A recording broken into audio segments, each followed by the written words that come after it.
three things you must have to participate with us in the next room. You must, first of all, who here has debt? Okay. Second of all, you must have some form of income on a monthly basis. Who here has debt and income? Okay, great.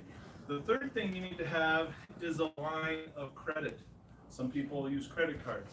But if you have all three of those components, we are going to show you how you can transfer large portions of your high interest debt into your low interest debt. Here's the great result that comes of that. Without having to get another job or work overtime, right? Without having to cut back on all of your monthly expenses and do the beans and rice diet, you can restructure how you pay your debt and pay it off in 1/3 the time. What does that mean? A 30-year mortgage paid off in 18 months, right? So we're talking about once you know how to aggressively pay down all that debt, that frees up what's called cash flow in your life. And with cash flow, you can start playing with this guy and doing real estate. So those who are working with me, the money guy, we're going to be doing some velocity banking. Head on out with me now to the other office. Hey, enjoy. Woo! What? I'm right behind you. All right, come on, Keith. You can bring a bucket, man. We need a bucket. Bring the leak out. Oh, that was great. He said his notepad was the bucket. Yeah.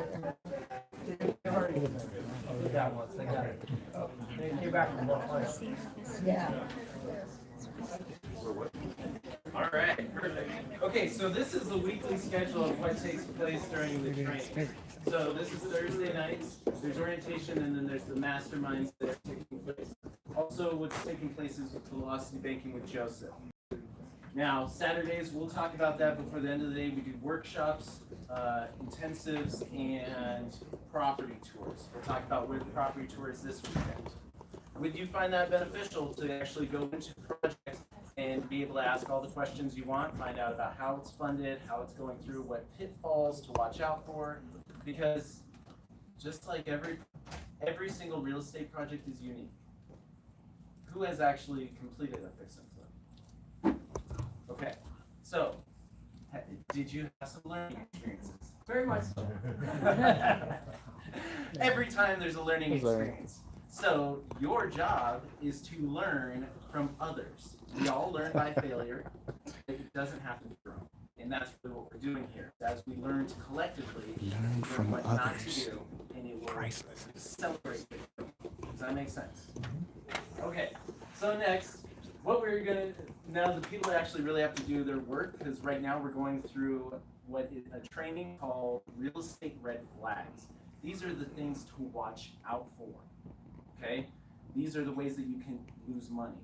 These are the things that literally are the red flags that you should be able to notice, but how would you be able to notice them if you don't know about them? Does that make sense? Okay, so who's gonna be taking us through is Mrs. Lovely Pamela McCants. Oh, I'm sorry, I told them what it was already about. It's okay. All right, here, why don't we bring Pamela up so she can Yeah, just- come on, Pam. Right, Pam. Good hear from her. We'll hear from her. How about that? All right, everybody, so this is Pamela McCants. Everybody Perfect. say hi, Pam. Hi, Pam. All right, so Pam, is there anything that I missed about? Pretty well covered it. We get to go do our work now. We All get right. to do the homework and see who watched your class and what they got out of it. Nice. Now, the reason you want to be paying attention is Pam has, for decades, been successful at running multiple businesses. She's a successful real estate investor. Has a currently, do you consider it a multi-million or $1 million flip? $1 million flip in Phoenix taking place.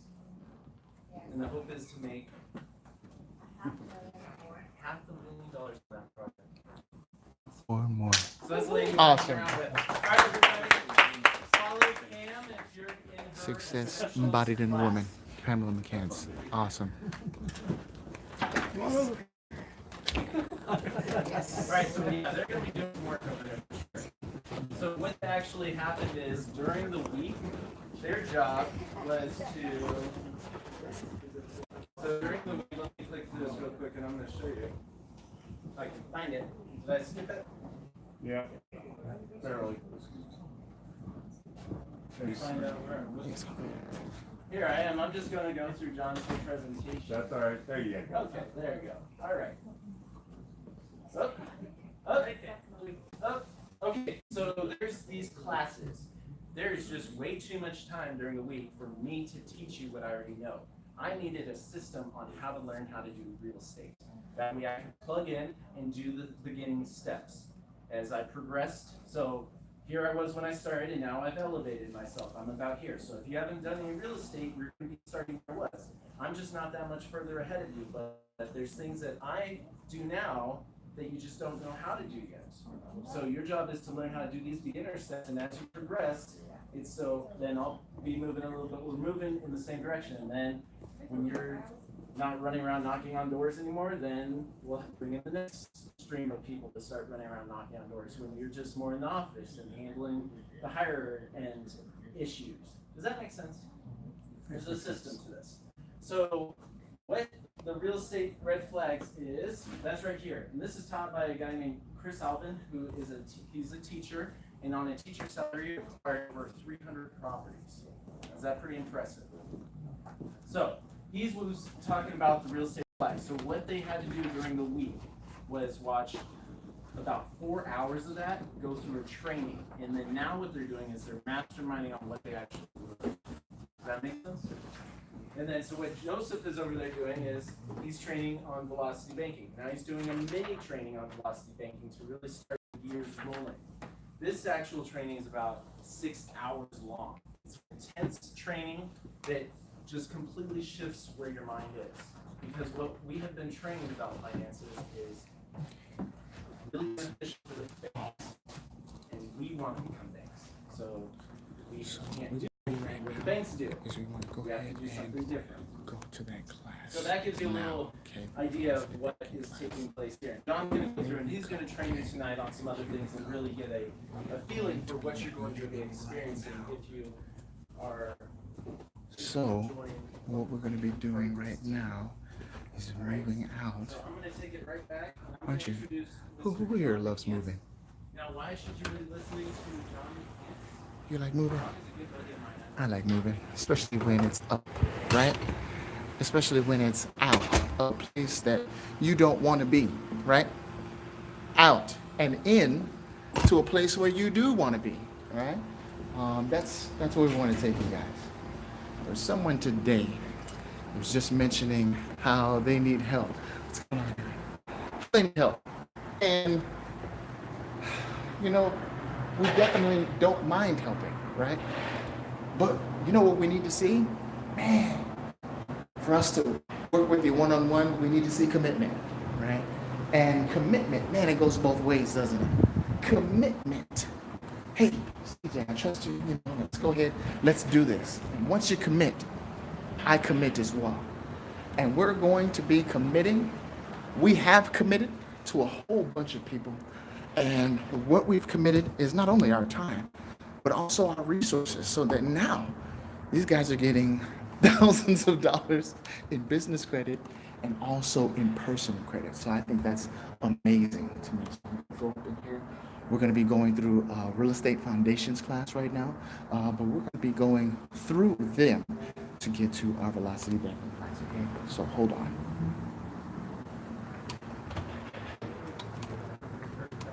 It was quite unique because what is the legacy? It was Claire.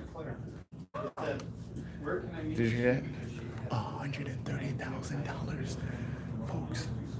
If you want to do what's never been done before, you got to be willing to do what's never been done before. Found out.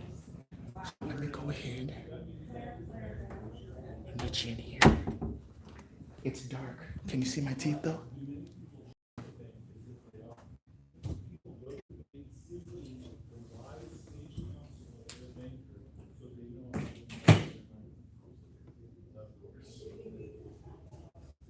So, with that being the case, just keep in mind that banks, what do? They're in business to make a profit, right? So they're going to tell you what you can do with your money, but so far as it benefits them.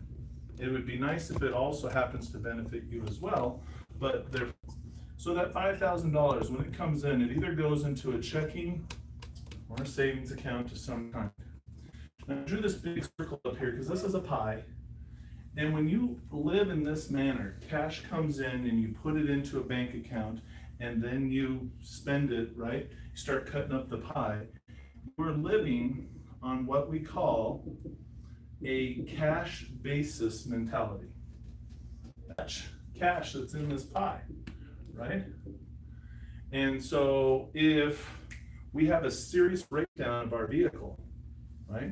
$8,000 in repairs that's needed. That's serious because what happens if I can't drive? I can't go where? Work. To work. If I can't go to work, I don't get paid, right? So with my budget here of $5,000 coming in a month, how am I going to pay off that $8,000 repair bill? Yeah, I'm gonna have to borrow money from somebody, right? Maybe Aunt Visa or Uncle MasterCard if they happen to be available, right? But not everybody has those family members, right? So that's a serious issue. So living on a cash basis mentality is what the banks want you to do, right? Because when you do this, you become very dependent upon the banking system, as you already listed one banking product, a credit card. So we'll come back to that, but so this pie gets divided up into the different things that we spend money. What's probably the number one thing? The mortgage payment. The average two-income American family is paying $1,200 a month. That kind of got a little messed up there. I could redo that. Put a one there. I drew my dollar sign right over there. Is that better? Okay, $1,200 a month. So that is a loan, right? Mortgage, a loan. So your home loan, the average two-income American family lives in what combination of bedroom, bath, house?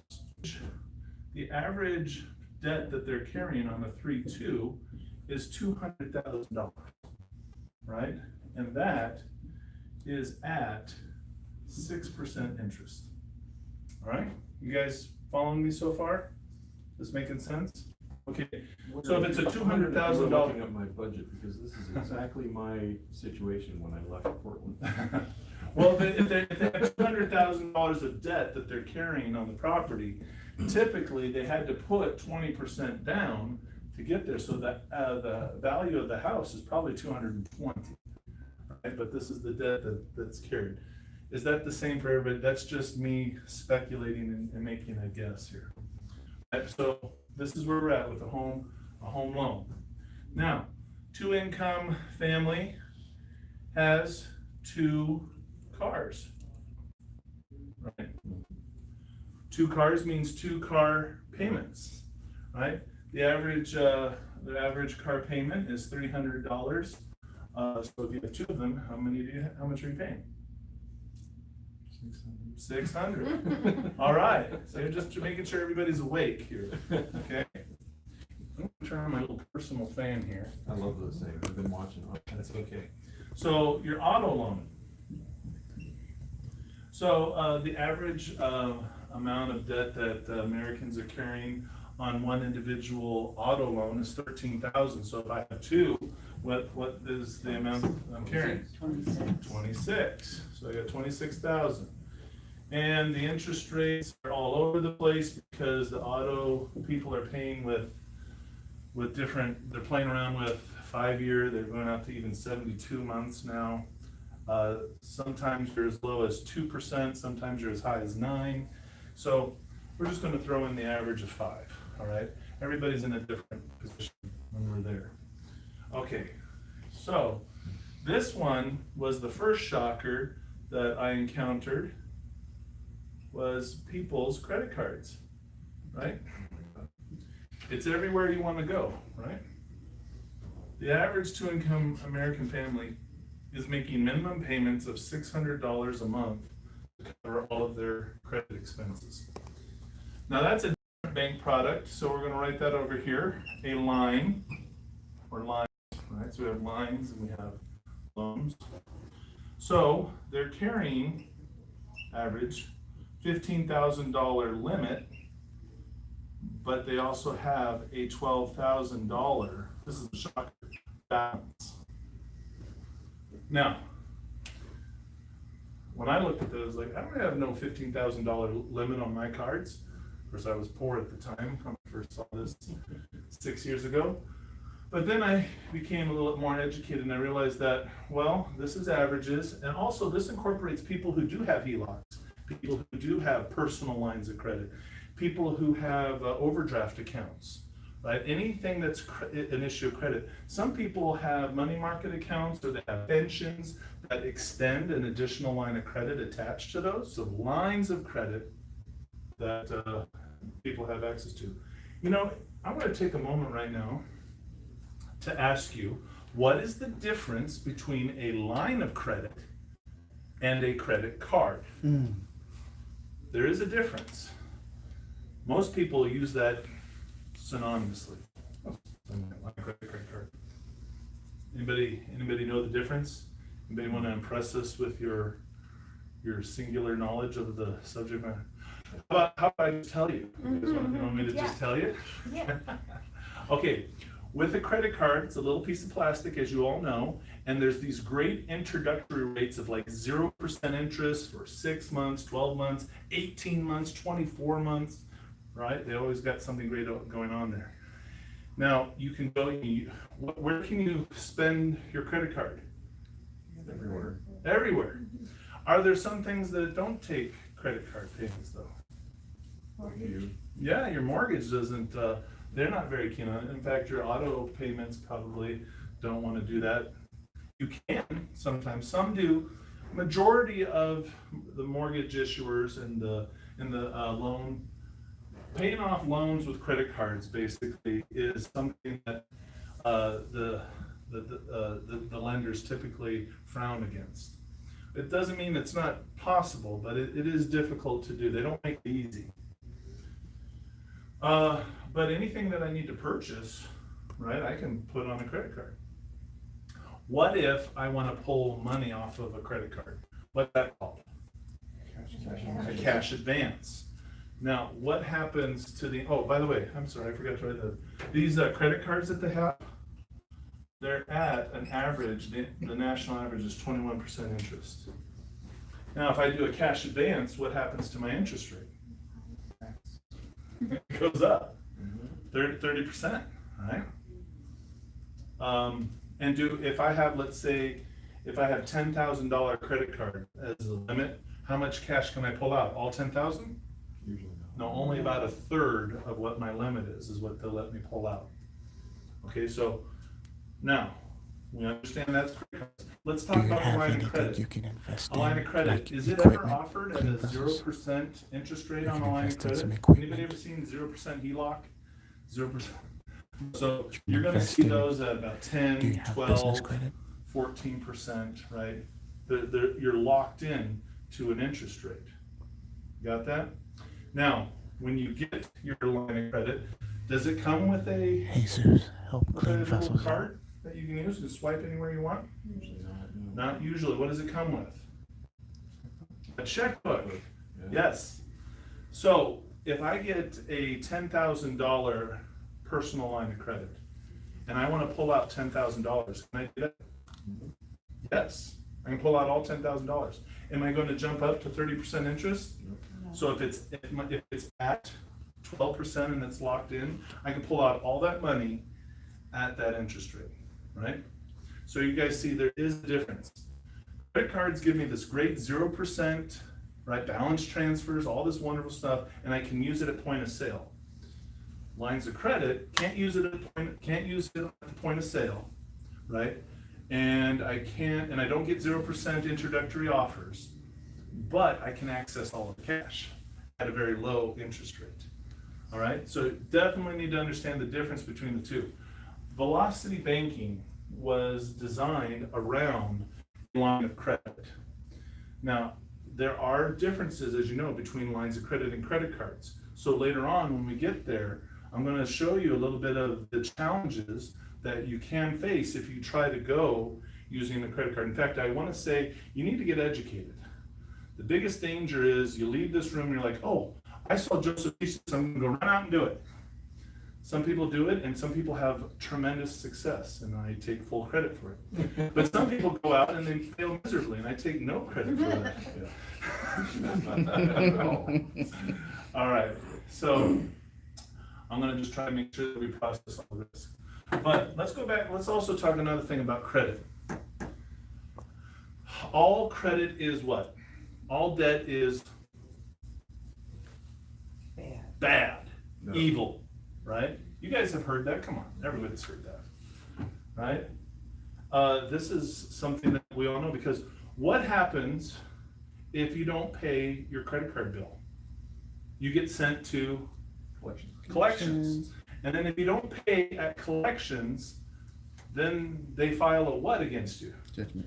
A judgment. And when you have a judgment filed against you, they do what to your wages?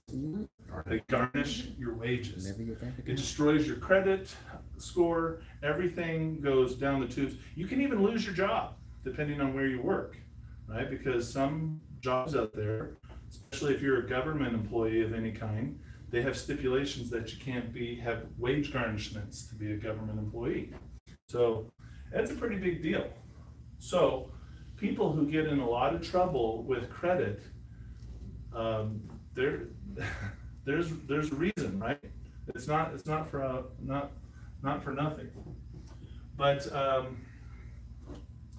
think of I like to explain credit like this. If you guys didn't see them, but they were here right before the meeting started. I have little boys, right? They're 5 and 7. If I take a box of matches and I hand them to my boys and say, "Go have fun, guys," am I being a good parent? No. What are they gonna go do? They're gonna have fun, but what's gonna happen? Lighting fire and everything. They're gonna light fire to everything. They could kill themselves. They could burn the whole town down, and believe me, they will try. All right. Now, I happen to have adult children as well, and I know it's hard to believe because I look so young, right?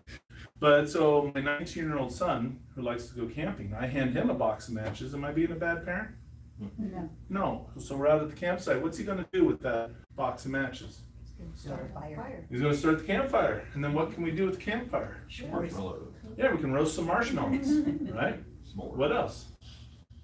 Keep warm. Keep warm if it's cold, right? Not obviously here in Tucson. But what about at night? What's it gonna provide for us? Light. Light. So the players can see it. There's a lot of amazing things. So fire in the wrong hands could be very dangerous.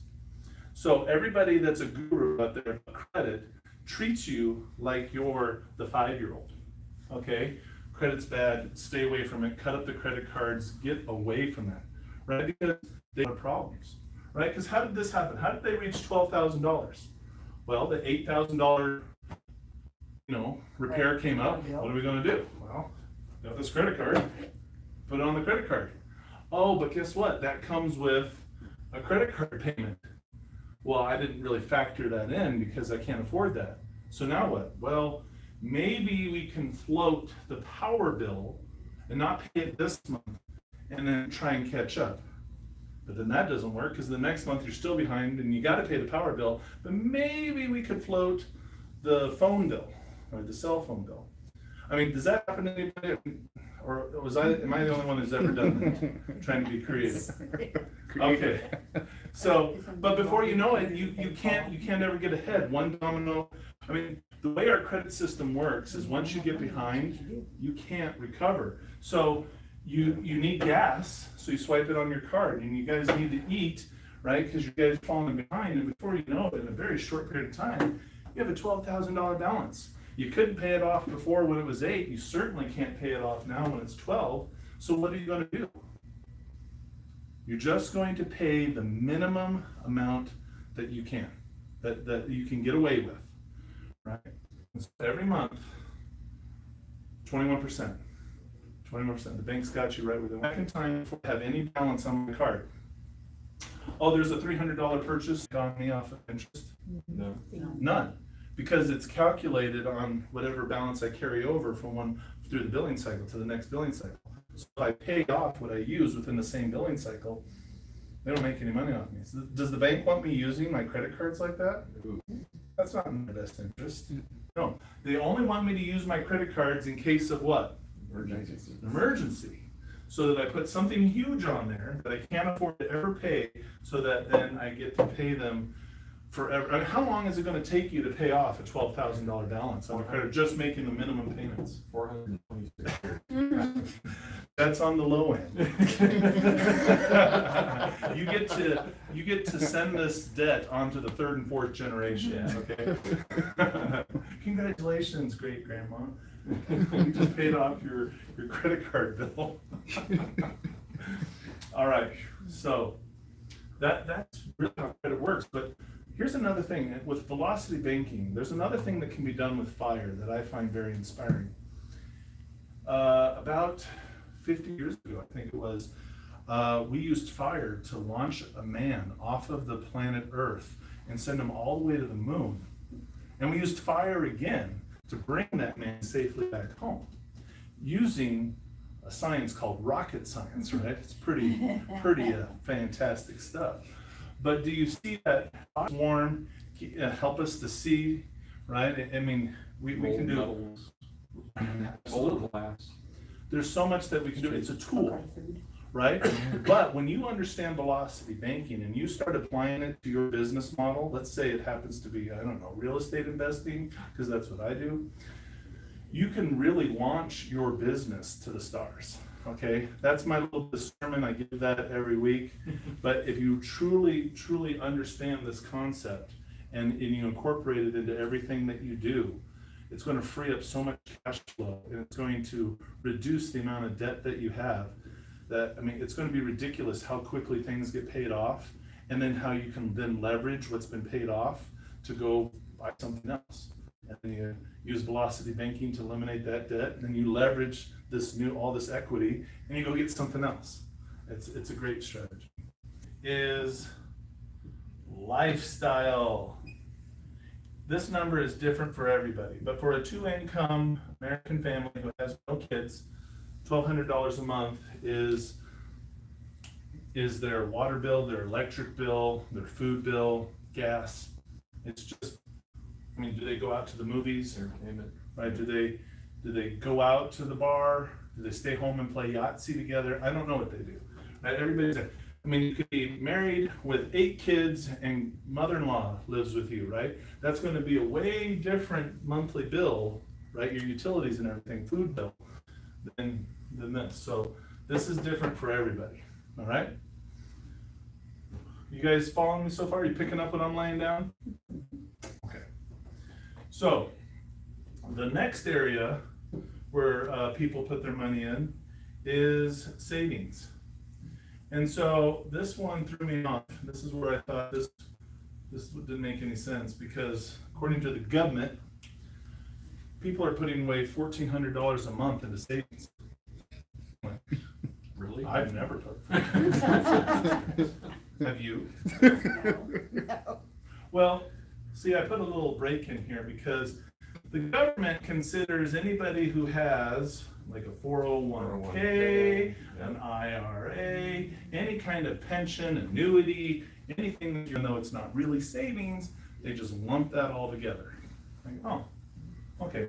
So the amount that people actually really save is somewhere between $50 to $200 a month, and those are typically for a very short-term period of time. We're saving up for Christmas. We're saving up for the summer vacation, right? And so they don't save all year round. They just save for a few months leading up to some big thing, so they set some money aside so they're hopefully not tempted to spend it, right? But that's typically what happens. Now, the bank calls it a savings account. Why do they call it a savings account? Why am I using these, quotation marks?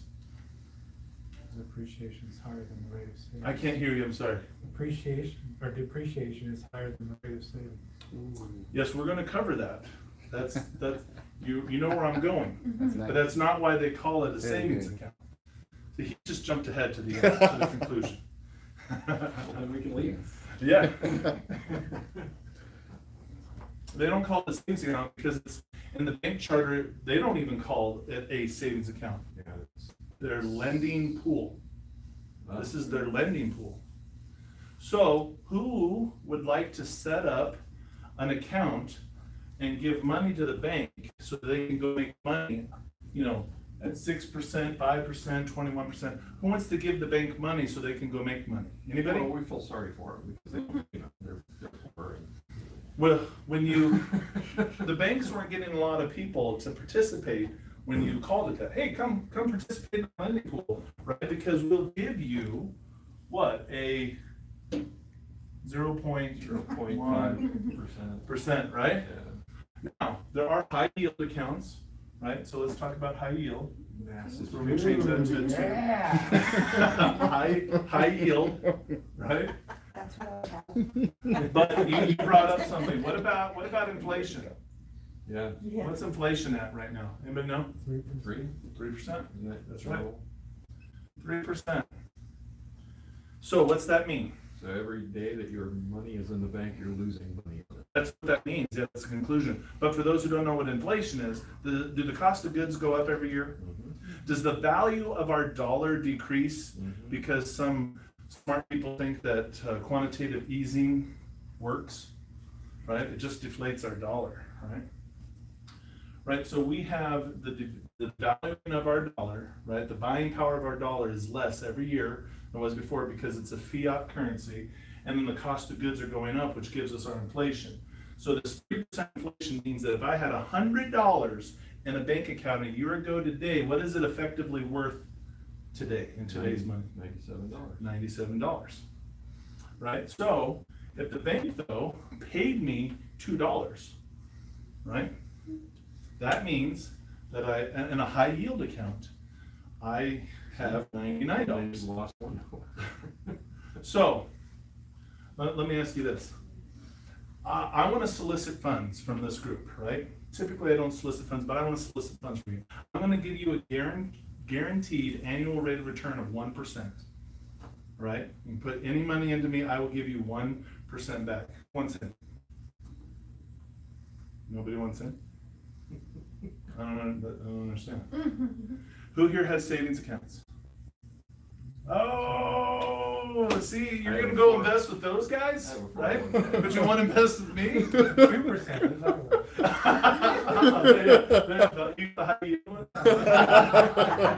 I get it. Guys, anybody know who Warren Buffett is? Oh, yeah. How much money of Warren Buffett's financial empire does he put into savings accounts? Does anybody know the exact? What? Probably not. Well, I'm not, you put $1 billion into a savings account, you're gonna get a 2% return, right? Isn't that awesome? Yeah. You're only losing $1 billion a year. So, wait a minute, are you telling me that a billionaire like Warren Buffett wouldn't knowingly invest in something that he knows loses him money before you can put money in there? Maybe. So the wealthy 1% don't do that. Why do we, who are in the 99%, the rest of us, why do we put money into savings accounts? So Because we everybody- don't have the knowledge to do anything else. Right. Yeah. I Right. mean, I grew up with checking accounts and savings Yeah. accounts. And Exactly. that's what I know. Exactly. So when it comes time to get your next auto loan, right? Let's say you've been saving up money. You've got 5, 6, maybe you've got $10,000, $12,000 that's been saved up. You're not going to spend that on the car though. Why?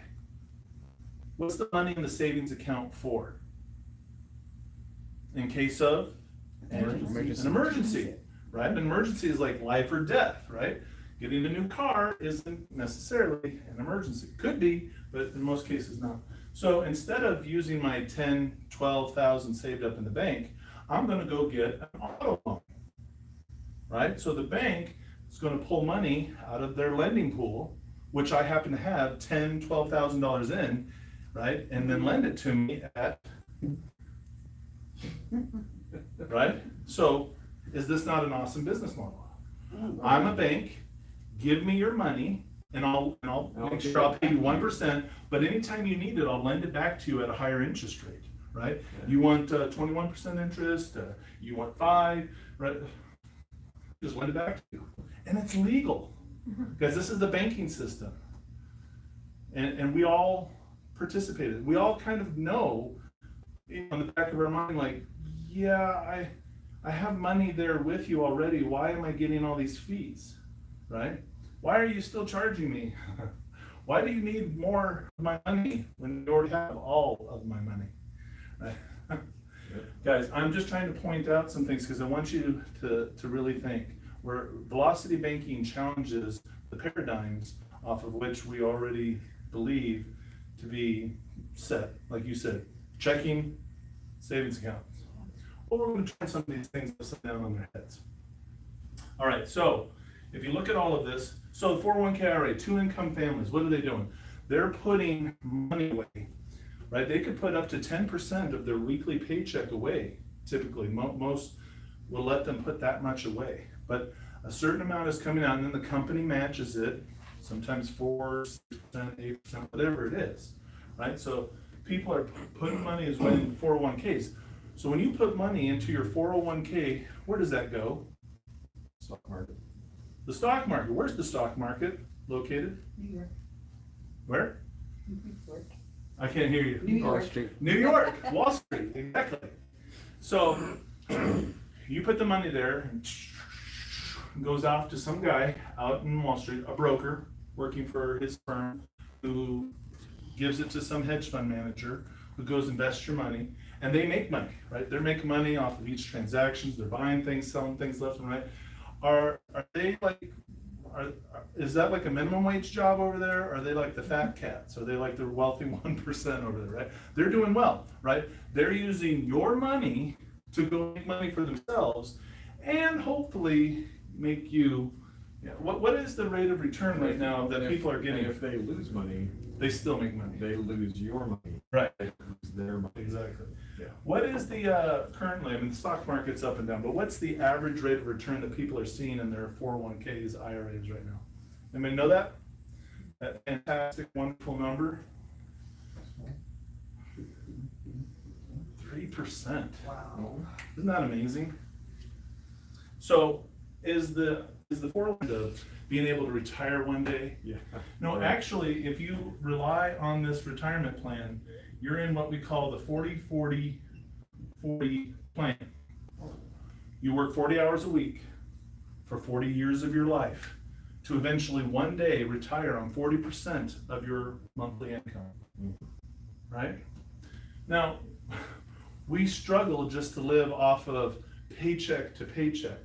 And then somehow we're going to make it off of now some people, because they can't live off of 40%, they increase the amount of the withdrawal. But people are living after retirement 15, 20 years. And so if you're going to live 15, 20 years, then you've got to only draw 40% of what your average, because the way it was originally set was to be a 10-year plan, right? You retire, 10 years later, you get the bucket, right? Well, now we're living 15, 20 years after retirement, and so this isn't keeping up with us anymore. In fact, if you needed to retire today, and let's say you wanted to have $5,000 a month, or let's say you wanted even better, say $10,000 a month, you need $3 million, right? Already in a 401k that you can draw upon, right? To be able to go off of $10,000 a month. If you want $5,000 a month, you need to have 1.2 or $1.3 million just here. So if you know what your 401k balance is, and it doesn't have 6 zeros after it, then you're not where you need to be. Yeah. Okay, so talking about a lot of things here, but if we add all of this up, I gotta ask you something real quick. You made the point that they make money so back in 2008, do you guys remember when overnight the 401ks became 101ks? Yeah. Just like that, just as quickly as I wiped that off the board? That's what happened, right? The housing market crisis, the whole bubble, everything collapsed. But those Wall Street guys, the brokers, They didn't want, in fact, weren't they too big to fail? Didn't we pay for 2 different stimulus bills and all these things to try and bail them out? Yeah. Yeah. So, guys, So we lost all of our savings. And we had to pay them. yes, So we got double screwed yes, with that. yes. Yeah. And for some reason, people still put money into 401ks and IRAs. How many 401ks and IRAs does Warren Buffett put his money into? How many? He doesn't qualify for a 401k. He doesn't work. You can actually, okay, so I know. a wealthy person like Warren Buffett would not put money into an IRA or anything like that. He would put money into what's called a self-directed IRA or a self-directed 401k. Sure, do that all day long, but he's the one controlling where that money specifically is invested in and is getting the tax deferred benefits from the interest because of all the tax deferment that's in there. But wealthy people don't know. No. They use the self-directed IRAs, the self-directed 401ks, which come with the greater perks. But how many of you before today never even heard of self-directed IRAs, self-directed 401k, right? If you don't know about it, then you're not using it, right? Which makes you wonder, is there a conspiracy between banks, corporations, and government? No. I don't. That feeds them. All right, maybe we're not going to be conspiracy theorists here today. All right, so it's $5,000 in and it's $5,000 out. You guys see that? With a cash flow of 0. Who here has kids? Anybody have kids? No kids? You and I are the only one with kids. Alright. Mine's an adult. Yeah. But do you remember when they were a kid? Little kid, It'll right? always be. All right, so you sent them off to school, right? And every 3 months or so, they came back with this little sheet of paper from the teacher that you had to look at and sign. What was that sheet of paper? A report card, right? And you would look and say, okay, little Johnny, oh, you're doing great in math and science, but we need to really pick it up here on the reading, the English. You're not doing so hot. Right? Looks like you got an A+ in lunch and recess, but come on. But if your child turned around and asked you, well, what's your mommy, daddy, what's your report card? Well, for the two income American family, this is the report card. What grade would you give them? F. You give them an F. Yeah. D Should be, minus. they spend more than they make actually, so it'd be 5,200 or something. Yeah. No, if you add this all up, this is 5,000. Are you saying I did my math wrong? No, not your math, but Americans spend more than they Yeah. make. Oh, yeah. Oh, that's On the bottom, they would be, oh, sure. it would be Does your- 5,300 or Does your math add something. up to? It does. You should. That's a good point, yeah. 1,400 Oh, plus I forgot 600. Yeah. I forgot. 3,200, then 3,800, then plus another 1,200 I is. forgot about the savings. There you go. Okay. Woo! That's a good point. Good. I'm glad you guys are holding me accountable. I need Right. it. All right. So this is the guys. This is where America's at. Yep. All right. And honestly, this is where America is at. Just using averages, right? If we specifically plug in your numbers, or we plugged in 6 years ago when I started this, plug in my numbers. This was a negative number. This was in the red. I had more money. Like, what was it? I had like $3,000 a month coming in, and I had $4,000 a month going out. That's where I talk a lot when I talk about my story. My finances were like a car accident in slow motion, right? I saw that you can only live so long that way before, boom, Bankruptcy. which I went through 2 foreclosures and it led to bankruptcy. And you know, I'm not even a wealthy person. I'm a social worker. How did I get 2 foreclosures? Yeah. Because I co-signed on somebody else's loan. And then we both went through foreclosure. So I got 2. So how many people want to Buddy lend system. to you? How many people want to lend to you when you have 2 foreclosures and a bankruptcy on your record? Which is why I dedicated myself to creative financing solutions like this, because if you ever want to own a house again, or you ever want to be in business or make money, You gotta find alternative ways to get it done. All right, folks, let us now transition into talking about these banking products. To help me better help you understand this, let's pretend that car situation, Pamela, I'm gonna volunteer you for this. The $8,000 bill came up for repair, and you need the money like today. Like before the end of the day, you've gotta pay this, or you're not gonna be able to go to work tomorrow, because they're not gonna give you your car back. Well, it just so happens that you know this really nice investor. Me. But just ask me if I'm a nice guy. Are you a nice guy? Yes, absolutely. In fact, I'm so nice, I'm gonna let you pick. I'm gonna lend you the $8,000, but do you wanna pay me back at 6% interest or at 21% interest? You pick. I'll let you pick. 6. You want the 6. And that was the right choice, because she was not sick the day they taught math at school, right? Because who would ever want to pay more interest than you have to, right? Good job, thank you for playing. Now, let me illustrate something for you. I'm going to ask you, all as a group, some questions. I'm not trying to trick you, all right? True or false questions. Fresh water at sea level freezes at 0 degrees Celsius. True or false? True. True. Fresh water at sea level freezes at 32 degrees Fahrenheit. True or false? True. True. Perfect. Now, I'm still not trying to trick you, but if I change this to 1 degree Celsius, okay? All right, 1 degree Celsius. And I compare that to the 32 degrees Fahrenheit. Which temperature is hotter? 1 degree Celsius or 32 degrees Fahrenheit? Which one is hotter? 1 degree Celsius. Yes, perfect. Now I'm gonna try and trick you. All right, I'm gonna change this to 6 degrees Celsius, and I'm even gonna change this one now to 21 degrees Fahrenheit. I'm gonna ask you which temperature is hotter. 6 degrees Celsius. Celsius. Are you sure? Yeah, 21 degrees. Yes, Fahrenheit is below but- freezing. But it's a 6 and that's a 21. Why? How? Different measurements. Different measurements, different scales. Scales.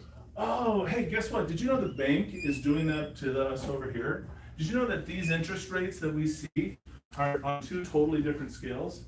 This one over here is called amortized. Amortized interest, and it's a one-directional loan. Over here, this is simple interest, and it is revolving. Now, what do I mean by one-directional loan? Here's what I mean. I just got my house, right? And then I'm gonna start making my payments. So, right, my payment is $1,200 a month. First payment, I make the payment, where does it go? I just got it. 1,200, where does it go? Interests. Right, well, I Well, take it 1,200, who receives the payment? The Bank. bank. Okay, the bank gets it. I make next month's payment, 1,200, who receives it? Bank. Bank. Bank. Third month, you know what? My air conditioning started blowing hot air. So I had to call a repairman. He came out and found that I had a leak in the coolant and so he fixed that up and got it and recharged it and everything. $500 bill. I'm saying, I don't have a $500 bill. Call up the bank. Hello, hey, bank. Yes, I just made $1,200 monthly mortgage payment. I have a $500 bill for the air conditioning. Can I get $500 of that back and then make it up on the next payment? The bank says, you guys know, because that's what that means, one directional. I got the money up front, which I bought the house with, and then never again does any money come back to me. Now, look over here. I have a credit card, $1,500, pay it all off. As long as I at least pay every month, what? The minimum. The minimum, I can keep using this line of credit, right? So, let's say I'm paying it down, and I get it to $10,000, right? And then, or I get it to the point where, let's say I max it out. All right, let's do that. I max it out to $15,000. My new payment, my new minimum payment is $1,000. Okay. So I pay $1,000 to the bank at 21% simple interest. $79 comes back to me, right? $790 becomes available back to me in my line of credit, right? I maxed it out, so there was nothing more to use, and I paid my $1,000 at 21% simple interest, make that payment, and then I get $790 available to use on my line of credit again. You guys see that? Yep. So that's what we mean by revolving. That while I do end up making payments to the bank, I get to recapture a portion of that payment back to me to reuse over and over again. Very powerful, because over here, not, anybody ever seen an amortization schedule? Seen one before? Oh, yeah. Right? I'm convinced they are a thing of evil, pure evil. In fact, it might have been an invention by Satan himself. I'm not entirely sure. Well, he works on Wall Street, so.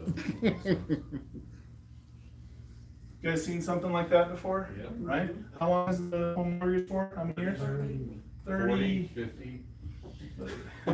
What happens at this magical point?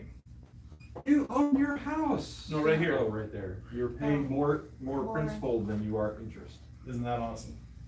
But, so here we have, of the $1,200 payment, on the very first payment, $950 goes to interest and $250 goes to principal. All right? So, they're telling us that this is 6%. But you're paying maybe 5. Does that look like 6%? But also, let's take a look at the average, American family. What happens in year 5? They sell their house. and move on. They sell the house. Or refinance. Or they refinance, but it each has the same effect because you just start over. So look at this little bubble right here. Have we really gained a lot of equity in our house during that period of time? No. See how much interest we've actually paid. So 5 years is how many months? 60 months. 60 months of paying $1,200 a month will equal $72,000. Principal, you've paid a little over $13,000 of your principal in 5 years. Your interest, though, here's the kicker: $59,000 you've paid in interest. That surely is 6%. More or less. In fact, if you were to pay this out for the full term, you'd actually spend $432,000 for the lifetime of that whole loan. Yep. Well, that's 6% then, right? More or less. No. Anybody ever bought a home, right, and filled out all the paperwork? What's that page, like the second to the bottom, where you've been signing papers for like an hour and initialing here and signing here? There's that second to last sheet of paper that they throw by you real quick. You're just so tired, you just sign it. It's called the truth in lending statement. Right? It's where they explain the difference between amortized interest and simple interest. Right? Hey, is there a way to convert between Celsius to Fahrenheit? Is there some mathematical formula called like Google? Like you just type in. Right? That's what it is today. Hey guys, I'm going to share with you a very simple formula that you can use. It's not exact, but it's pretty close. Where you can eyeball a amortized interest rate and see or figure out approximately how much that is in simple interest. So you take your amortized interest rate and you double it. What do you get? Well, then you multiply that by 10. What do you get? 120. 120. In fact, if you did the real mathematical equation, which it looks like something seriously on Einstein's chalkboard, it actually comes out to 116%. Right? That's the real conversion. So when you get a 6% amortized home loan, you are paying 116% simple interest on that loan. That's what it comes out to. Right? Now, Pamela, let's go back in time to where I asked you if you wanted to borrow, that you needed that $8,000. And I was going to let you choose. Do you want to borrow it at 6% amortized or 21% simple interest? 21. Do you see how with just a little bit more knowledge, you can make a better financial decision? As soon as you're educated and you know what you're doing. Now, you guys were all there the day they taught simple interest at school. I can prove it to you. Right now, I'm gonna tell you, what is 21% of $100? $21. $21. Everyone knew that, right? Or was Keith the only one who knew that? I'm the voice of the group. Okay, all right. So, you guys were all there. We all understand simple interest. It makes sense to us, because that's what we learned in school. Now, I want to ask you, what day did they teach amortized interest in school? That was a Saturday. You weren't there. You were in detention. Yeah. Okay. Amortized interest is actually I mean, guys, this is 21% simple interest. It's actually calculated as APR, an annual percentage rate, which means you take this and you divide that interest on your carried over balance. It's actually a very small amount, right? These interest rates, 21, even let's say 30%, ooh, that's scary, but not as scary as paying 116%. Yeah. That's scary. Yeah. So when you start understanding how this works, see, this is what the wealthy know and understand how the banking system works, right?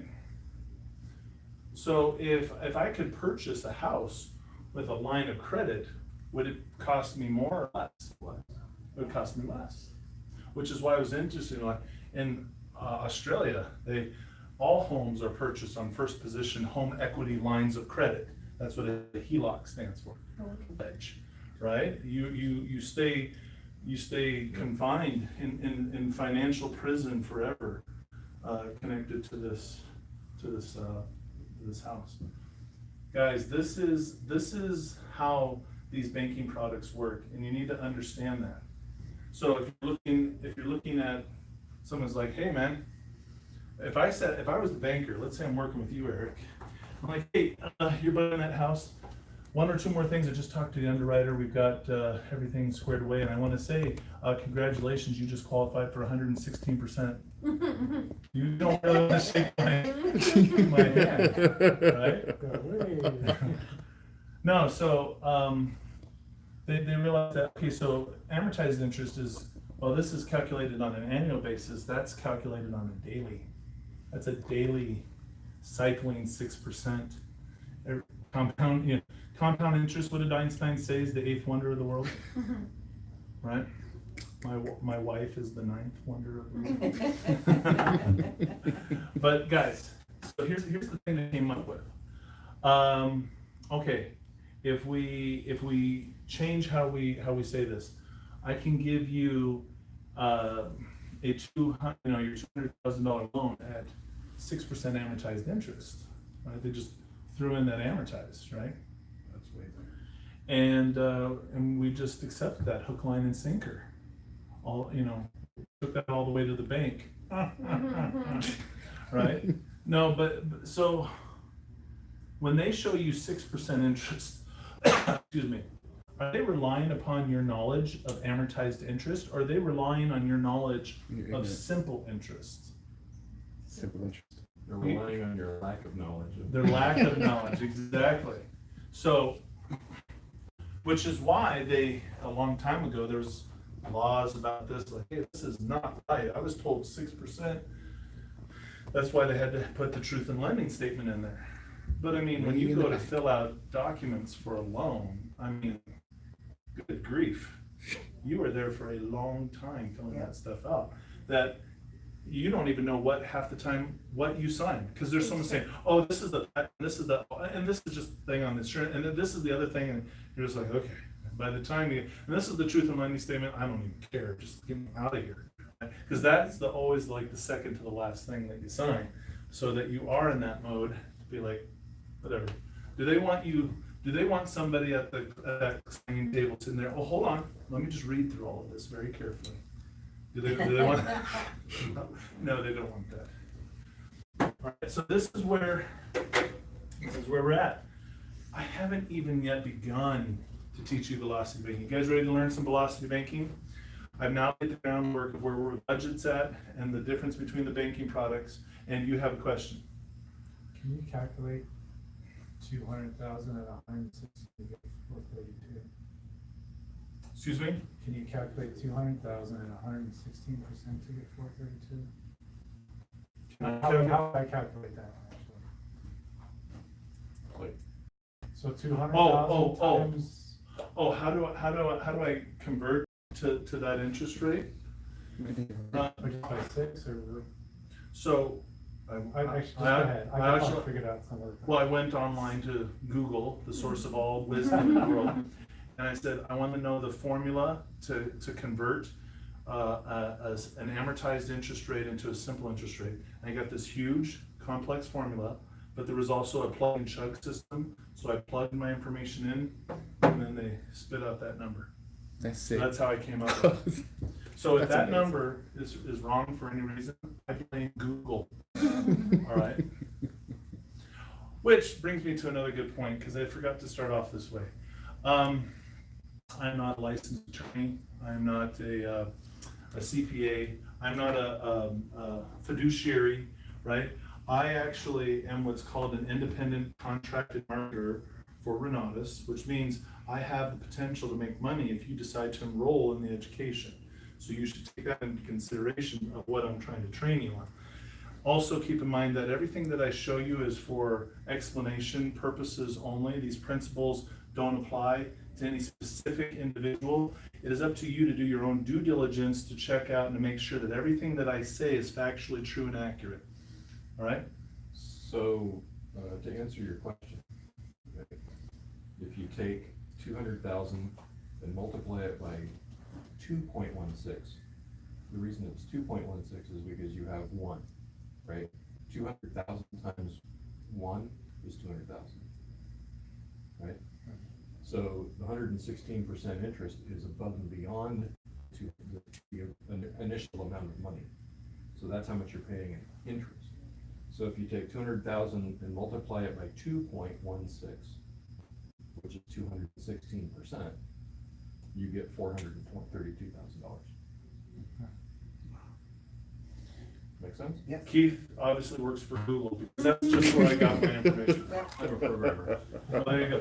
In fact, next week when you come here, Keith, next week when you come here, Keith will actually be wearing a tie and he'll be up here with the marker training the class. My tie is still in the storage. Yes.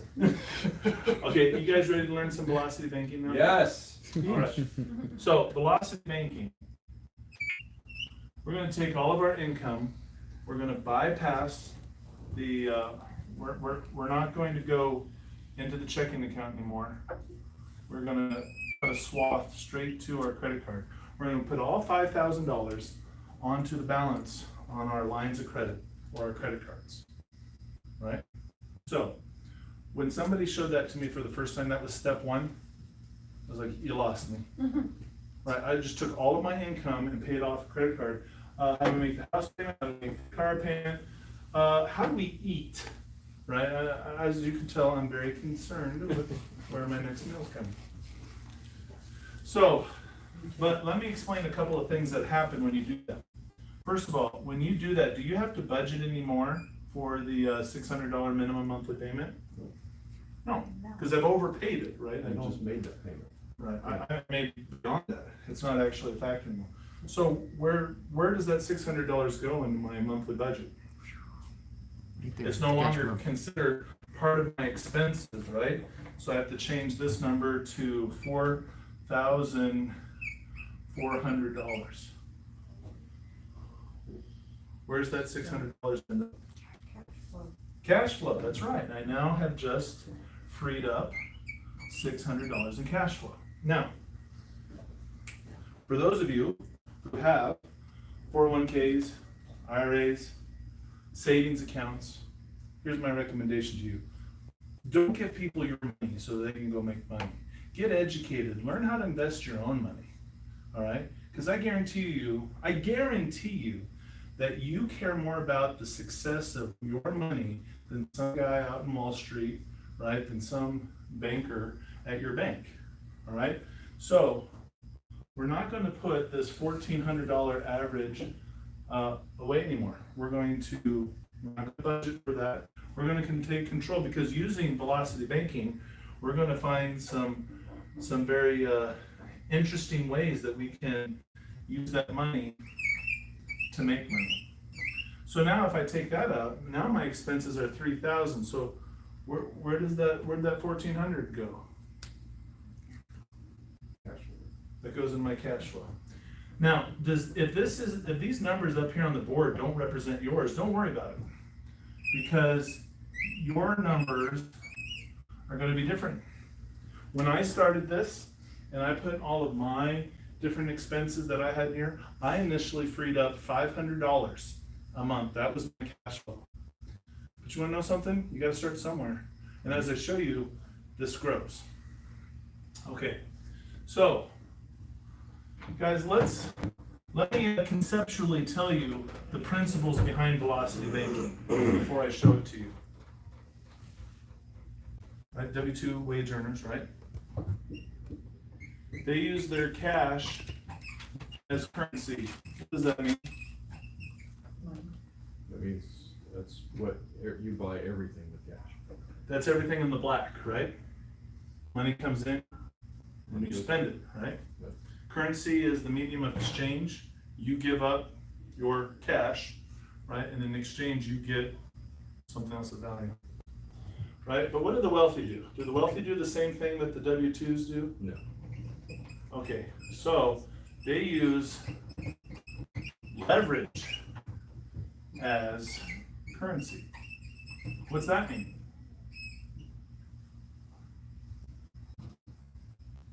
Leverage.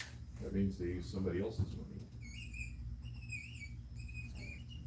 Other people's money. OPM.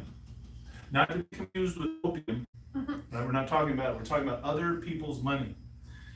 And when you leverage other people's money, think about this.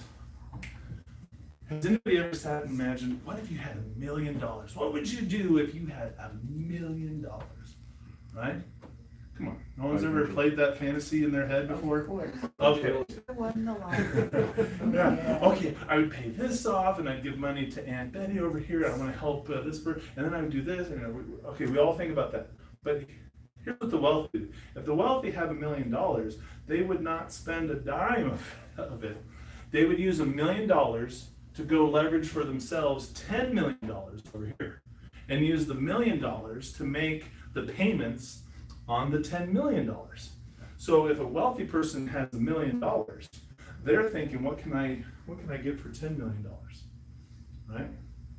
That's how leverage works. I'm going to leverage my $1 million. Right? So here's how they do that. How do they do that? I just explained this next point. They use their cash as velocity. They use their cash as velocity. If $1 million was my cash, that is going to be the speed at which I pay down the $10 million that I leveraged. Now I will illustrate all of this for you, but this is the basics behind velocity banking. For most people, they get the first thing I wrote, they understand the second, and then when I say cash is velocity, they go, whew, that was over my head, I don't get that. Velocity is meant by the speed at which debt gets paid down. So velocity banking in such a way that you leverage other people's money to increase the speed at which you pay down your debts. But since that's a really long, so here, let me explain how this works. So you have a $15,000 limit, right? $15,000 limit, and you're carrying right now a $12,000 balance. You guys following so far? Mm-hmm. If we take $5,000, the new balance is going to become? So, It's going to become 7. However, I've got $3,000 of expense. So then, what becomes the new balance after that? 10,000. 10,000 is month 1. Anything you do once, you can do twice, right? Unless you jump out of a plane without a parachute. You can really only do that once. But in this example, you can do this twice. So you put, next month, you put $5,000, And add and then you put your 3, right? And now You guys see what's happening here? You know, that's month 2, right? We just keep this going. 6, Mm-hmm. 4.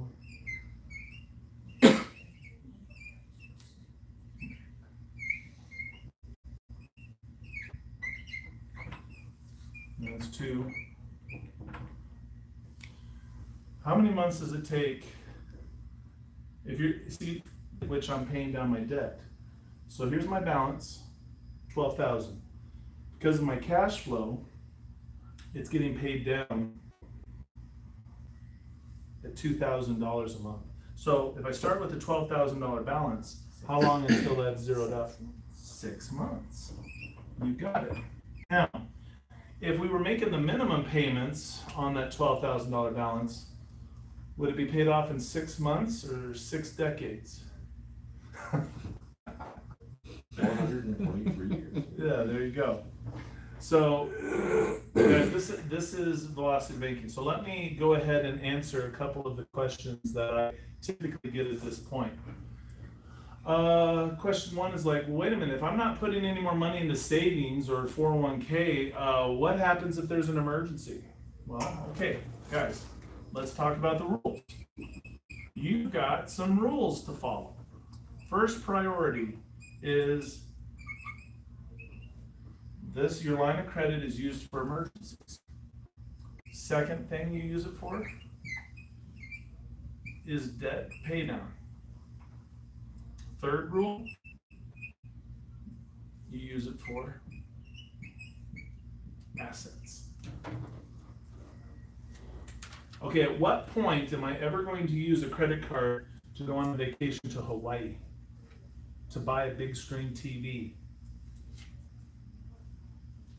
That's not part of the rules anymore. So, but what if I do want to go to Hawaii? What if I do want a big screen TV? Where do I get the money to pay for the things that I want to do in my life? Anything that I want to do comes out of my cash flow. Right? But if I spend my cash flow 1 month to go do something, that's 1 month that I don't do velocity banking. Right? You can't both spend your cash flow and use it for velocity banking at the same time. So keep that in mind. All right, so for emergencies. So here I am, I'm doing the velocity banking, and oh, here we are in this month. And would you believe that it is Chica, possible that's for a perfect. 5-year-old little boy to throw a baseball Now, up on the roof and without telling If mom you or need dad, a line of credit, climb I and would get up actually onto the roof all by himself, ask about and the then line not of know how credit to do it? first. Would you guys believe that that's possible? Oh, I have proof that that has actually happened before. But what if he had fallen off and broken the arm? Well, then we take him down to the hospital and then they fix him right up. And then, of course, insurance covers 120% of all the costs, right? More or less. No, but insurance does cover 100% of all the costs, right? More or less. Insurance covers 80%? If you're If you're lucky. Yeah. Let's say after all said and done, I get this $2,000 bill. Can I use a credit card to pay a $2,000 bill from the bank? Is that possible? Of course. And then how much longer is it going to take me? I just put on an extra month. What if it was a $4,000 bill? Oh, looks like I'm going to add on an extra 2 months. Here's the purpose, the reason why I'm sharing this with you. Your line of credit velocity banking is both now your checking and your savings account. All right? Here's a couple of things to keep in mind when using a line of credit. Right? There's a lot of things to keep in mind. See, this course in velocity banking is a 2-day course. It's like 16 hours worth of education, and I'm just sort of like summing up a lot of this, right? I'm just trying to capture some of the main points. If you're using a line of credit, okay, first of all, does anybody have a credit card that they just keep for emergencies? They never use it, just tucked away somewhere, right? I have a lot of people that do that. By the way, a credit card that you have that you don't use is not helping you in any way. You know, it's sitting there, and it's of no benefit to you just sitting there. Now you're like, oh, well, I can use it in case of emergency. Unused credit cards for a certain period of time get their limits, decreased. So You know, if you don't use it, you Lose you lose it. Okay, just wanted to keep that in mind. So how do you use a credit card? Well, has anybody ever heard of utilization? Utilization, what does that mean? When you use something. You use something. Exactly, what percentage of it's full? So if I have, let's say $1,000 limit on a card, and I have it maxed out at $1,000, what percentage is my utilization at? 100% utilization. If I have $500 on the card, what's my percent utilization? 50%. You guys got that? Okay. So the way the banks want you to use their lines of credit is they want you to keep your utilization under 50%. Right? Once you start going over 50% utilization on your cards, it adversely affects your credit score. In fact, the only way to actually grow your credit score, this is just a little added bonus, you've got to be under 30% utilization. If you're under 30% utilization, meaning the carried balance over is under 30% of what your limit on the card is, that'll actually help you grow your credit score, because that factors in, that balance alone, your utilization, is 30% of your overall score. That's a little added bonus for you. I'm not even charging you for that one. You guys lucked out that you got that. Not every class gets that. So you gotta keep it under 50% utilization. And when you put a balance on there, you've got to pay it down more every month than when you put it back on. Let's go ahead and set up a consultation. Okay. Two very critical pieces. And when you do that, and you get to the end of the 6 months, has anybody ever heard of a credit rate reduction? Or anybody ever heard of a credit limit increase? Well, if you do what I'm telling you to do with your line of credit, those will happen automatically, right? If you put balances on your card and keep it at 50% or lower, and you pay it down more than you use it every month, every 6 to 12 months, depending on the credit issuer, you will get either a interest rate reduction or a credit limit increase. Think about that. Now you can also, if they don't give it to you, you can call them and then they will give it to you, right? But typically they have it set in their automated system to give that to you. So who here has ever saved up, like, I don't know, $5,000, $10,000, $12,000 in the bank, right? To have the bank show up in this big black van and they come out with this huge cardboard check and there's balloons and confetti and they come knocking on your door and they say, congratulations, you just saved $10,000. Here's another $10,000. Anybody bank at that bank? Not recently. No, never. Well, if you use the line of credit the way you're supposed to, in the end of 6 months, can you Absolutely. get a $10,000 credit limit increase? And now be playing with $25,000 of other people's Also, money? Chica. Yes, you can. It's a beautiful thing when it happens too. So when you do this, here's the problem. When you get to the end of the 6 months, you have a problem. Because velocity banking only works under those 3 criteria. But if I've eliminated all the debt off of my credit card, I can't do velocity banking. And in today's society, what would happen if somebody went from being maxed out on their credit card to all of a sudden having $15,000 freed up on their credit cards? What do you think they would do with that? Go spend something. They would buy something, right? They would buy something. They'd go on a vacation. They'd do something. And would that move them forward or would that move them backwards? I'd buy a house. They'd buy a house? I'd buy a house. You buy a house.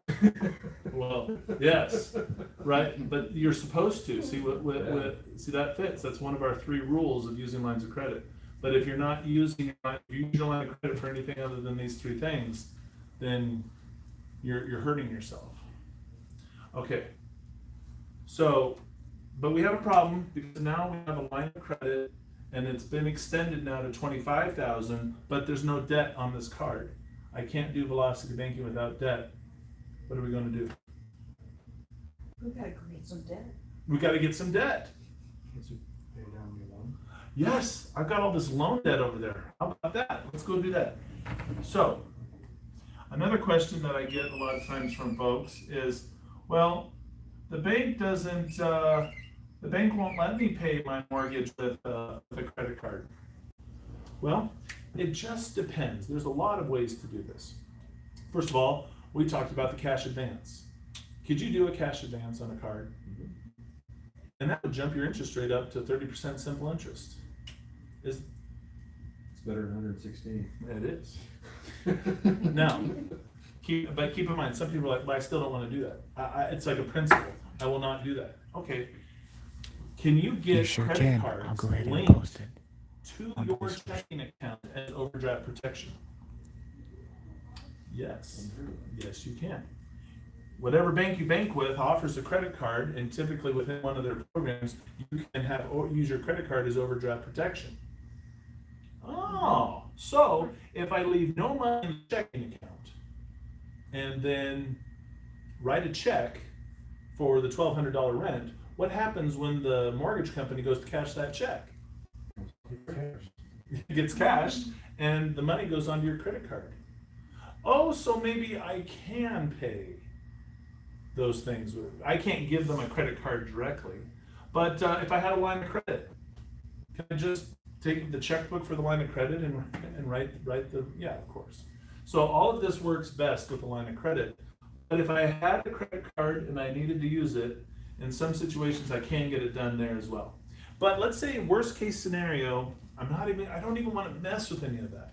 Okay, well, instead of putting all $5,000 onto the line of credit, let's leave $1,800 in the checking account and we'll pay the mortgage and the car payments with that money. And what does that mean? We'll do velocity banking with the rest. So I'll reduce my income by $1,800 that I'm using on my lines of credit, but I'm also going to reduce all my expenses by $1,800. So it's still going to work. Do you see what I'm saying? All right, so there's no reason why somebody should feel like, I can't pay a mortgage with a credit card. There's always a way. There's always a way. Okay, so with $13,000, let's do, why did I pick 13? Well, if my credit limit got increased to 25, what's half of that? 12.5. But I'm over. But will I be in the 30-day cycle? Right. Yeah. I'll actually drop that down and I'll be at 11, right? You see that? So I'm maxing out what I can do. So as I do my velocity banking, if it took me 6 months to pay off 12,000, how many months is it going to take me to pay off 13?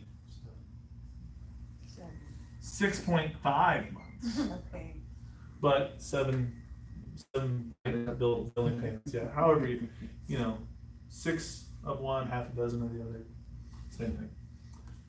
In that period of time, so we got this 13,000. We're going to throw that over onto the loan. Do we just want to say, hey bank, here's $13,000? Just give it to them? No, you need to tell them where to put it. Right, because where will they put it? Interest. So of course. They'll say, congratulations, you don't have to make your next 10 payments. Like, no, you're like, I want to make a principal only payment. They'll scratch their head. You're like, are you sure? That doesn't make any sense to them. It really doesn't, because most people think of things in terms of monthly, and they're like, why would you do that? If you put $13,000 on that principal, next month you still have to make your payment. Yep. So we're going to put $13,000 on principal, and the interest, remember we talked about a 21% interest, that's an APR, and you divide that by 12, so you're paying 1.75% on that.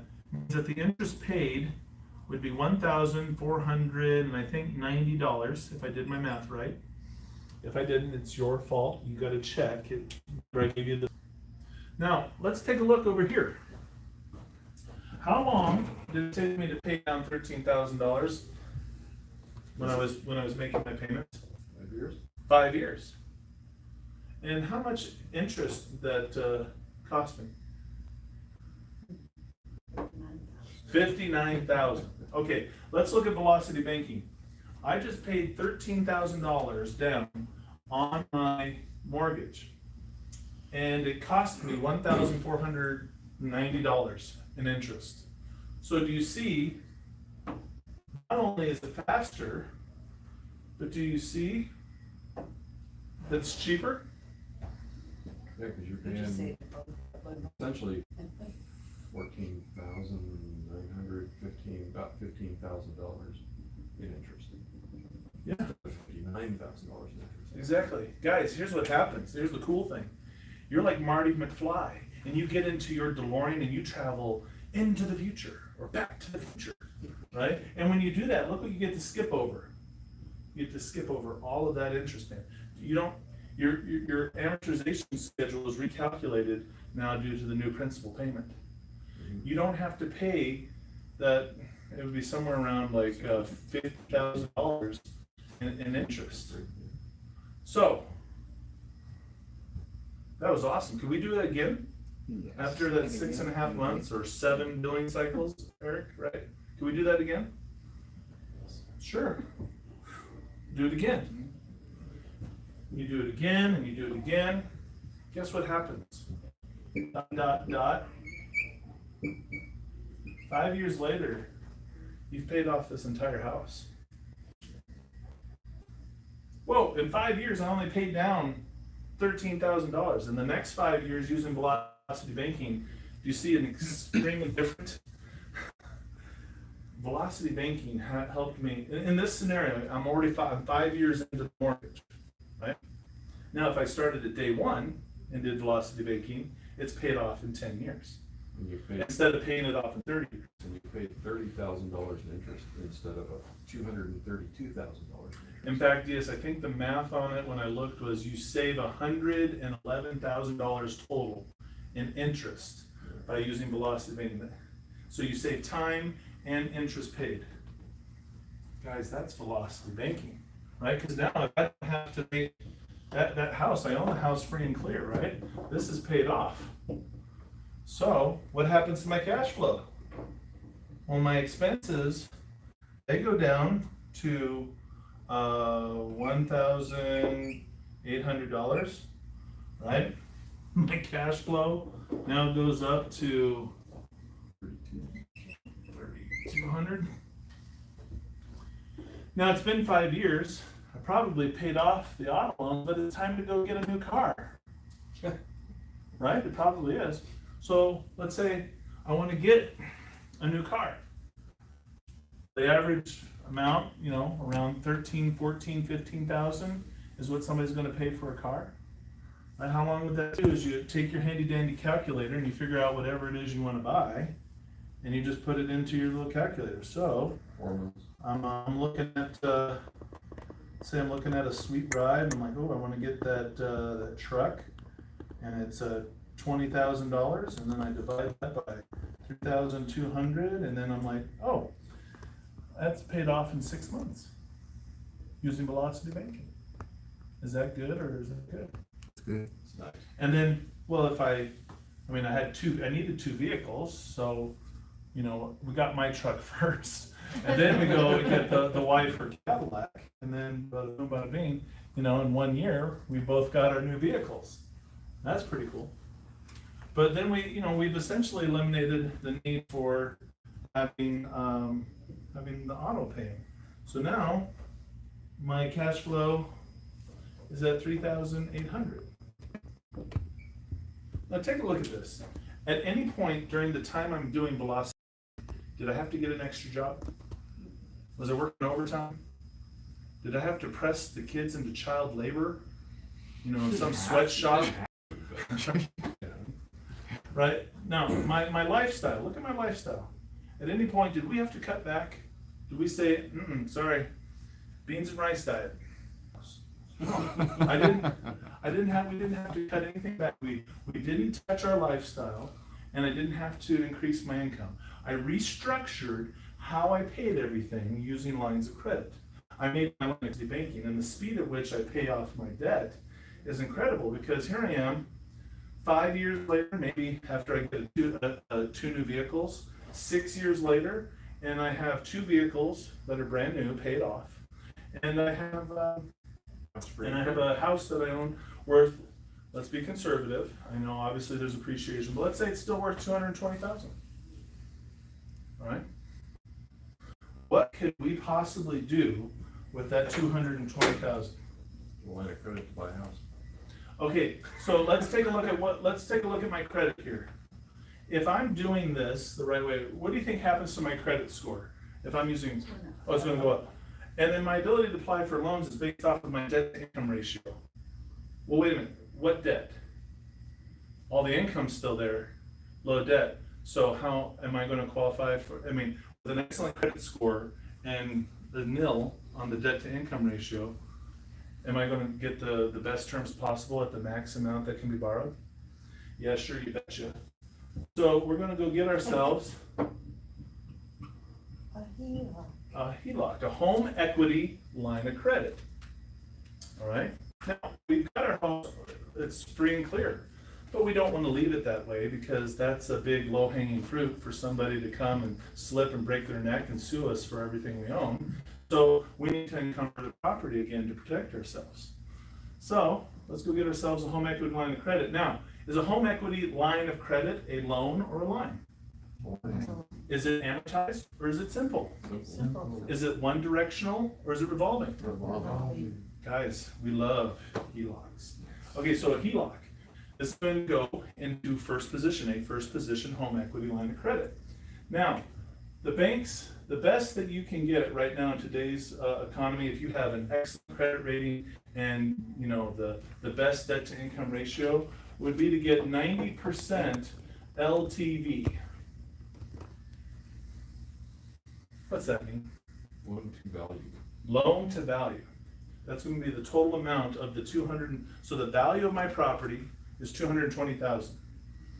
So if I've done everything right, should I not be in that group of people that can qualify for the 90% or between 70 to 80, right?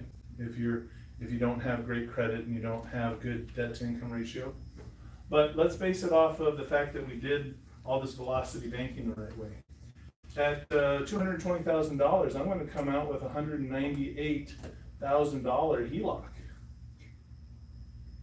What could I possibly purchase with a $198,000 HELOC? Let's just think of all the possibilities.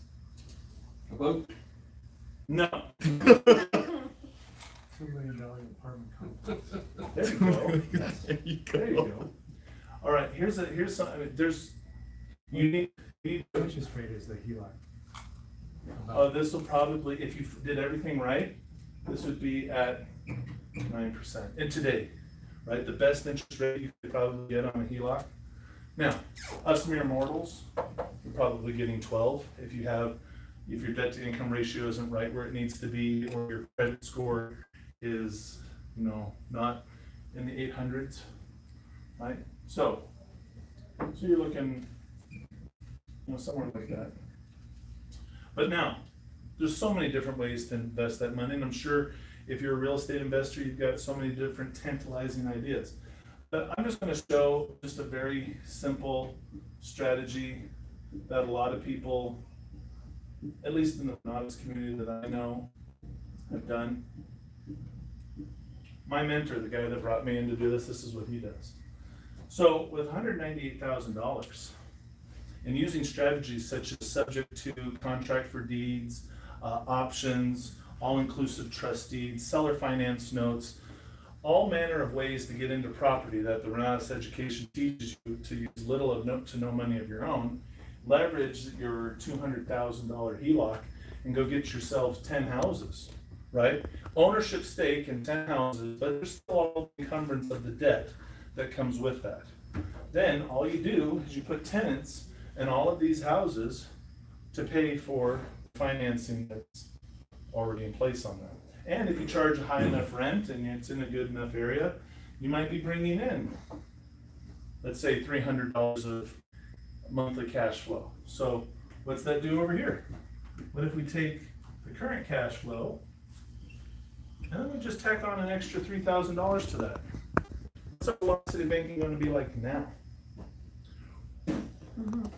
Okay, so I could start paying these all down super fast. I mean, one house will be paid off in less than 2 years, right?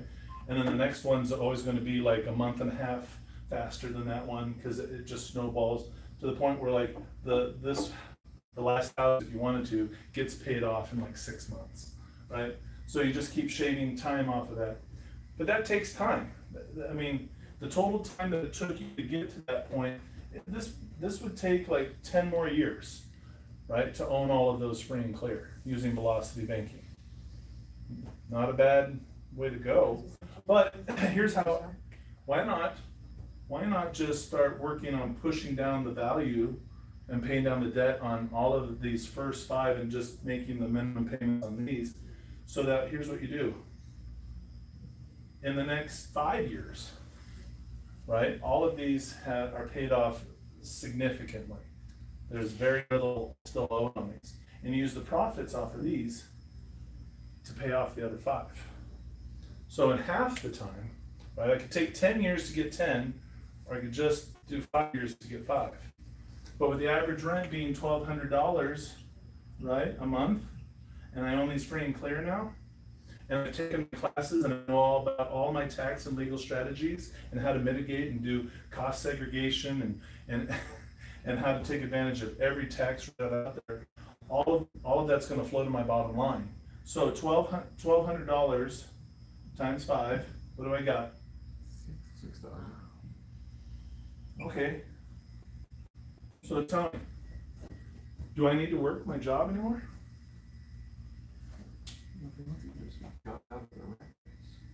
I did. If I was playing that game, I did it. Yeah, I did it. Guys, that's just one of many strategies. But is velocity banking awesome? It's awesome. Guys, I'm so excited to show it to you. We have other things that we do, high advanced stuff, where we use business credit and velocity banking combined. But seeing that this is all your first time, I'm not going to melt your brains any more than I already have today. But yeah, there's basically, when you start learning a strategy, whether it's self-directed IRAs, it's permanent cash value interest accounts, insurance accounts, excuse me, if it's using velocity banking, when you start combining financial strategies together, the possibilities are endless. I have several of my own business models of what I do where I just combine different financial strategies that the Renatus education teaches. It has the way to generate more cash flow, pay down my debt, take care of my investors, right? Make sure that their money is secure. But guys, this is the power behind velocity banking. Once you get it, I mean, you get it. This stuff is life changing. It's changed my life, my life. I know it's changed CJ's life. There's so many people, but again, I'm showing you a strategy. It's very powerful, but it's also, if you don't know how to wield this power, it could blow up in your face. If you try to use credit cards, right, if you're in a situation where your credit cards have been maxed out for more than 12 months, right, and you start using velocity banking on them, the banks will shrink down your limits, and then it doesn't work. Now you got to be very careful. You got to know what you're doing. Ideally, you want to use lines of credit, not credit cards, but it can work with credit. 50% utilization. Yeah, guys, the world is your oyster. If you like oysters, if you're allergic to oysters, then the world is your hot dog. Unless you're, you know. What? Is your carrot. Yes. We're using the carrot and the stick approach, right? Dead is the stick, carrot is velocity. Do you see the power of velocity banking? Was this well worth the time spent today seeing this? Okay. Here's the other real danger that I see happens. People who go and do this without getting fully trained on it, very dangerous. People who see this life-altering strategy of how to do banking and go, that was a neat trick, and then they leave and they walk out and nothing changes in their lives. I want to challenge you not to do that. Don't be complacent. Don't sit on the sidelines, right? If you believe that you were meant for more, or that you're not achieving the full potential that God put you here to do, then jump in. Jump in with this group. There's somebody that invited you out here to this meeting, and I guarantee you, all of the people that are at the level that I'm at, right? They usually have on, you'll see what's called the Renatus bling, right? I'll put it on here. You'll see, hold on. See this? This doesn't mean I'm a 5-star general, although my wife says I act like it. This is service. This is a recognition for how many people that we've helped serve and helped them get into these financial strategies. People we've served and helped them get started into a life of real estate investing. All right. So the people that invite you, that wear these things, they're fully trained and use these strategies in their own real estate investing. So I want to encourage you to decide tonight that, yes, this is what we want. This is what we're going to do, right? Make that decision. And then the rest of it's easy. I don't know how you're going to join the group and become part of Renatus, but once you make the decision to do it, it'll all fall in line. But make the decision tonight to do that, all right? Get back with the person that invited you out here. Say, I want you to sit down with me and I want you to show me how to do this. I want you to show me how to do this. And hey, I got something for you real quick. How much does that Renatus education cost? Does anybody remember? $2,000 for the minimum, $20,000 for everything. Okay, so let's say we're going to utilize lines of credit. Okay, now I help people do this all the time. So does CJ. So does a number of the folks in our group. We help people find 0% interest cards for like 12 to 18 months, right? Not difficult to do if your credit score is, north of 650. If you're south of 650, then we'll go a different route called secured credit cards. It'll be a little bit slower, but we can still help you implement the strategy. But let's just pretend for the moment that you're somebody with a credit score north of 650. We can help you find something along those lines. So the education costs $20,000. So we find you $20,000, right? Now, initially, you don't want to put $20,000 on a $20,000 credit card, right? Because that would be 100% utilization.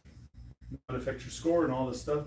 But we're talking about at 0% interest rate, and if we use velocity banking, the example that we showed you here, once we started eliminating our monthly payment and we stopped putting money away into savings accounts and retirements that aren't yielding us anything, then we freed up $2,000 of cash flow, right? So if I put $20,000 at 0% in velocity banking, 10 months. 10 months, was still 2 months. So how much interest did you pay on that? 0. And did that money come out of your pocket, or did you use OPM to get it? So if you used OPM and it didn't cost you anything, what was the effective cost of your education? It becomes effectively free, right? And this isn't just Renatus, folks. I mean, Renatus is pretty awesome because there's so many other financial strategies to learn, but this is everything in your life. Once you start learning how to do velocity banking, you start calculating how you can purchase things on 0% interest credit cards and get the things that you want in your life for no interest, free, for no interest, right? Free, effectively free, meaning I didn't have to raise funds. I didn't pull money out of my pocket and set aside $20,000. I built it into my velocity banking, right? So, I mean, again, in velocity banking, we don't touch the lifestyle. So there's nothing that was affected. Did you see the light just went on? You guys, you guys get it. You guys get it. All right, make the decision tonight that yes, I want in. I want you to show me how. I want to do this velocity banking. And the person that you got, they're going to show you how to do it. And if they don't, then just come back to me. I'll show you how to do it. We'll just meet here at the office. Either way, somebody here in our group, especially the person that invited you, they're going to help walk you through how you can start implementing this immediately. Thank you so much for having me fill your evening, and I hope to Have you guys, did you guys find a reason to come back? Oh, yeah. All right, well, God bless you. Good night. Thank you. You do not have to have a physical location. So much. Thank you, Keith. Great question. Notary business, does business credit Great. require having So a is physical that worth the location? price of admission? No, it doesn't. However, watch this. You do need to have a physical address. Okay? So You do need just to have who a invited physical you? address. So Frank? if Just you head right back. You know the way could we get got with back. like a virtual office, not just a virtual office. Did I get done And of early? course, we can help you with that. There's a lot, but the ones we like, right? The ones we like are Alliance, right? And Regis. All right. They're very good, You guys again at that, right? very faithful in helping the business owner Gonna hold you to to have that. that physical address. See you one day Okay, at Costco, and they Billy. can even do Where'd the you go? forwarding, the mail forwarding. So let's say you're in Arizona, Hey, guys, right? was that And you awesome? live in a place called Awesome. Wilcox, right? What you can do is you can have a Tucson office, right? And then have them forward your So who mail, did- who did right? better, me or Forward Billy? your mail to the Wilcox okay. home address, okay? That way your Great. business address is right there in Tucson, and of course your home address is right there in Wilcox, so that they can just forward it, right? And I think it's like $5 or $10, something like that. Very minimal, very minimal. Let's So get it folks, done. All right. definitely God want bless you So just go back to out that way. think higher, So you know how right? to get back? CreditWiz at investorpro.org Okay. is the email, right? Make sure that you are, writing that down. Matter of fact, you want me to write it down? I can write it down for you. Here we go. Here we go. Let me write it down here for you. What do you want written down? CreditWiz at investorpro.org. They want to know if their $300 credit card that they just got. Look at this, Clean Vessels. Congratulations, Clean Vessels Incorporated. You just got a $300 card, and they're asking, hey, what's the advice? So my advice was simply, if there's something that you can invest that in, right? Right? Because remember, let's go ahead and do the assets, right? Remember, your assets, right? Your debt, your emergencies. That's what you're going to use your credit card for. Clean Vessels, all right? Assets, debt pay down, okay? And emergencies. That's what we want you using your assets for, because the wealthy, they actually have leverage. They use leverage as the currency, all right?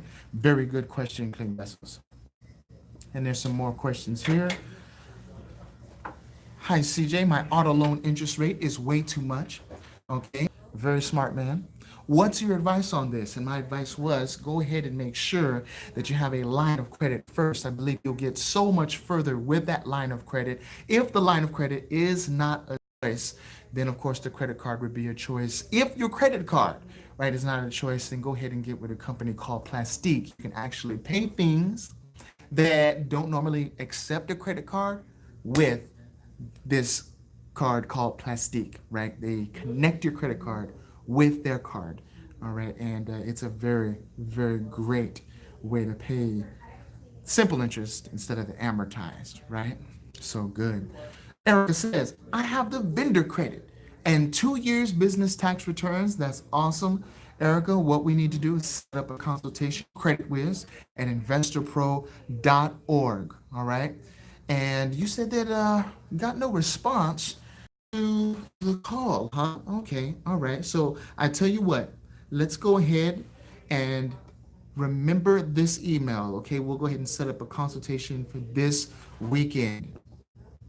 So New Chips, I trust I answered your question about the physical location. Go ahead and check with your virtual offices, right? The virtual offices. So just go ahead and email me if you still have questions on that. CreditWiz at investorpro.org. It's all about adding value, folks, right? So let's go ahead and look at this. CreditWiz at investorpro.org. Did you want to look at the other I'm side so of the board? sorry. It's okay.